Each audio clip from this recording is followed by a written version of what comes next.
so flippin' excited right now. This is a 10-year dream coming true for me right now to be standing right here.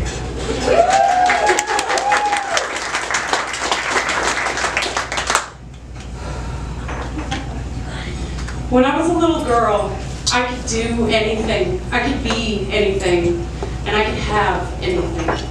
My greatest cheerleader came to me in the form of my father. And when I was 16 years old, that was ripped from me when he passed away suddenly. And in that moment, I chose to stop living, I chose to stop loving, and I chose to stop taking responsibility for my own life. But I always had that entrepreneurial spirit. Always had a dream of freedom and impact. It just took me a while to get there. Because I had to go through 3 years of extreme cocaine addiction. Every abusive relationship you can possibly imagine, I chose it. You name a bad decision, I made it. But I had that dream. I wanted freedom and I wanted impact.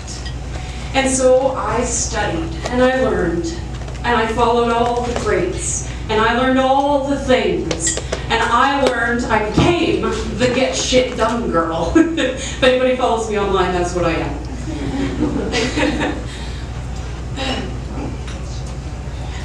On the 20th anniversary of my father's death, which was almost a year ago to this day, my family was all set together to have a celebration of life for my father, and I even helped plan the event. I chose not to go. I made all the excuses in the book. I made this decision that, my clients wouldn't understand why I needed a day off on a weekend. My car might break down. Mom was going, I could have caught a ride with her. Every excuse in the book. And I didn't go to one of the most important events of my life. Excuse me.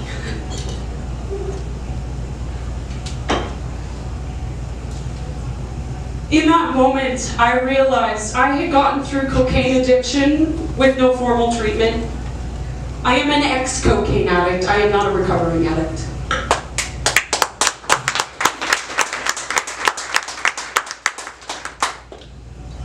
I also had gone through all these abusive relationships and I got myself out of them because I pulled up my big girl panties and I made a decision.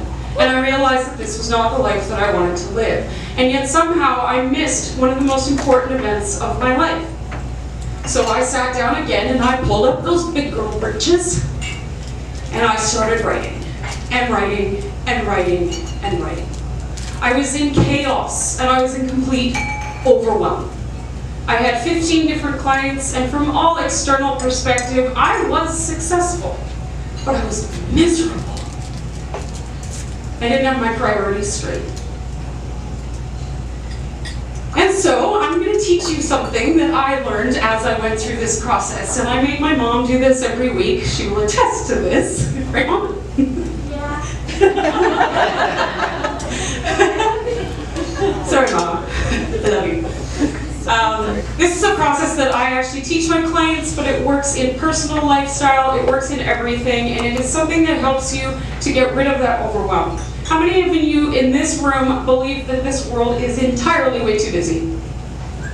Yeah, buddy. There is social media, and there's family, and there's friends, and there's your kids, and then you're gonna go work out at the gym 6 times a day, and then you gotta do this, and you gotta do that. I'm like, oh my God, are you overwhelmed yet? It's a lot. And so if you just sit back and take 20 minutes with a pen and paper, when you feel that overwhelm rising up, you walk away from it all. That's the first thing you need to do. And you start writing, and you get rid of all the shit that's going on in your head.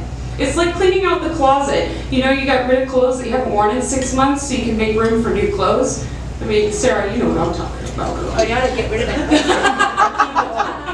Yes. So you go through and you write all the things, and it becomes this master to-do list. Well, who needs another to-do list, right? So what do you do with this list when you're done? So I kind of stole this from Stephen Covey's 7 Habits of Highly Effective People, but I made it way more fun because in my opinion he's really boring. So you've got these 4 quadrants. So in the top left-hand corner, you've got your 911 quadrant. This is all the shit that you should have done 2 months ago. Call that friend to apologize. Maybe take your kids out on a date. Whatever it is that you need to do that should have been done a while ago and you've been procrastinating on it. Then you've got your sanity saver quadrant. This is the things that need to be delegated, automated, or systematized in your life or in your business. So this is, you know, get your kids to wash dishes and clean their own damn room. Amen. I have stepkids, I'm working on it. They do clean their rooms. Then you have the just stop doing it quadrant. Now, I am a huge fan of a Netflix binge, but there is a time and a place for it. And it's probably not in the middle of your workday. If you're an entrepreneur, you know what I'm talking about. So, there's a time and a place for it. And if you're scrolling through Facebook when you're pretending to work, come on now, just stop doing it. Then you have the magic maker quadrant. And this is my favorite. This is where the magic happens. And this is where we need to spend 80% of our time. This is the stuff that needs to get scheduled in first. So, you know, spending time with your kids, going to the gym, self-care, meditation, use your oils, your crystals, whatever your magic is, that is in the magic maker quadrant. If you're an entrepreneur, this is things like marketing, developing new products and services. If you have a JOB, then that's probably magic maker, I guess. So now you've got 4 quadrants with a whole bunch of to-do lists in it. Great, now what do we do? Now we've got 4 to-do lists. So now you need to prioritize, and this is what comes back to where I was when I was in complete and utter chaos. I did not choose the most important event in my life to be a priority because I had so many things going on in my head that I thought were more important. And that was bullshit. It was a story I was telling myself.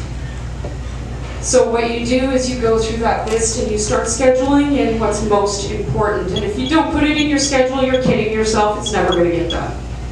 So take that magic maker quadrant first, schedule it in. Put your gym time, put your kid time, put your personal time, put your bath time and meditation time. Put it in the schedule, otherwise you'll skip it. Because something else will come up. Social media will say, oh no, but you need to do this. And your email will say, but wait, what about me? And if you don't schedule it in, you won't do it because you get distracted. And you will lose track of your priorities, and you will skip out on the most important events of your life. I know that wasn't 15 minutes, but I'm a get shit done girl, and I got shit done.